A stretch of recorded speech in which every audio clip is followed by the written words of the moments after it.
Ovo nije bio samo koncert, ovo je bilo poštovanje. Ljubav prema kulturi.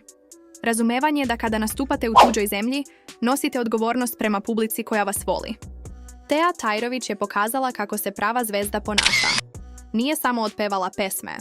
Ogrnula se makedonskom zastavom. Pala na kolena od emocije. Otpevala pesmu najboljeg makedonskog pevača. Publika to osjeća, publika to prepoznaje i publika to nikada ne zaboravlja.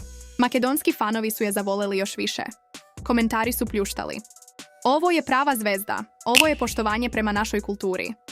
Video snimci sa koncerta postali su viralni za nekoliko sati. Milioni pregleda, hiljade komentara. Svi pričaju o istoj stvari, kako Teja zna da poštuje publiku. Veritba u publici bila je samo dodatak magičnoj večeri. Ali pravi moment bio je kada se Teja ogrnula makedonskom zastavom i pala na kolena pevajući Toševu pesmu. To je emocija. To je autentičnost. To je razlog zašto ljudi vole muziku. Tairović nije došla samo da peva. Došla je da pokaže ljubav prema makedonskoj kulturi, tradiciji i ljudima. I uspjela je. Ovo je lekcija za sve izvođače. Publika ne traži samo dobre pesme. Traži poštovanje. Traži razumevanje. Traži izvođača koji mari. Teja je to te večeri dala i zato će je makedonski fanovi zauvek voleti